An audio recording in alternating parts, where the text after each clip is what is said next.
Groundbreaking proyek hilirisasi kelapa dan pala Maluku Tengah, Bupati menyebut transformasi ekonomi daerah.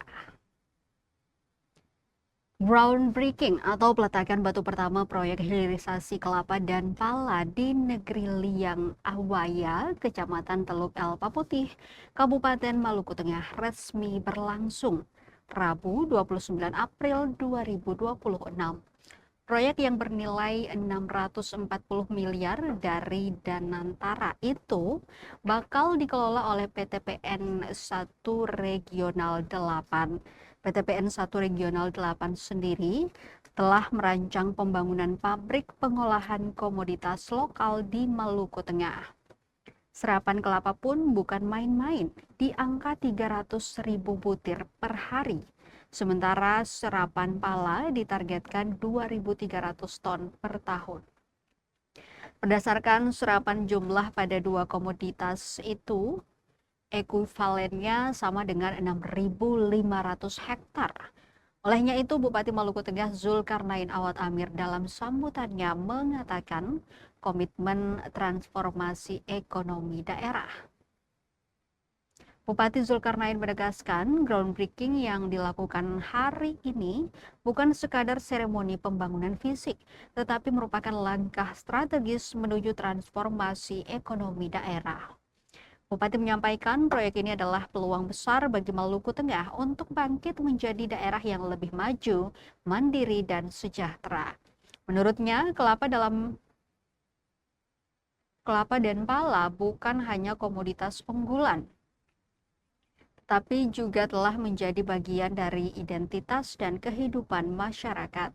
Bahkan saat ini masyarakat dari berbagai profesi, tidak hanya petani, telah mengelola lahan perkebunannya dengan menanam banyak kelapa, pala, dan juga cengkih. Ini sudah menjadi tren. Tidak berkebun, tidak keren. Oleh karena itu, kehadiran pabrik hilirisasi ini menjadi sangat penting. Nantinya masyarakat tidak lagi hanya menjual hasil mentah, tetapi mulai bergerak menuju pengolahan yang memberikan nilai tambah. Dampaknya tentu akan sangat luas, mulai dari peningkatan pendapatan petani, terbukanya lapangan kerja, hingga berkurangnya tingkat pengangguran di daerah. Zulkarnain mengajak seluruh pihak untuk menjaga semangat kolaborasi, saling percaya, dan saling menguatkan. Karena pembangunan yang besar hanya akan berhasil jika berdiri di atas fondasi kebersamaan yang kokoh. Prinsip environmental ethics atau etika lingkungan harus menjadi landasan utama agar hubungan antara manusia dan alam tetap terjaga. Oleh karena itu, Bupati berharap pembangunan ini dapat berjalan dengan baik, memberikan manfaat nyata bagi masyarakat sekitar, serta menjadi contoh investasi yang tidak hanya berorientasi pada keuntungan ekonomi, tetapi juga pada keberlanjutan lingkungan dan kesejahteraan sosial. Pada kesempatan tersebut, dirinya juga menyampaikan terima kasih kepada semua pihak yang telah berkontribusi sehingga kegiatan hari itu dapat terlaksana dengan baik. Sediakan dengan itu. Tahap kedua ataupun fase kedua, di mana sebelumnya kita sudah pantunnya air kelapa segar rasanya. Kita tanam di tanah Awaya. Sukseskan program hilirisasi kelapa demi kesejahteraan bersama. PTPN 1 ini mengelola kekayaan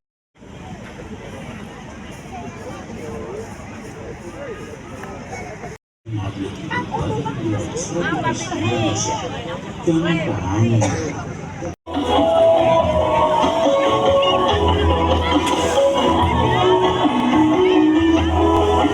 Ketua DPRD Provinsi Maluku, Bapak Denur George Watubun, ST, kemudian Bapak Kajati. Kanan Saudara Sakti Wahyu Trenggono.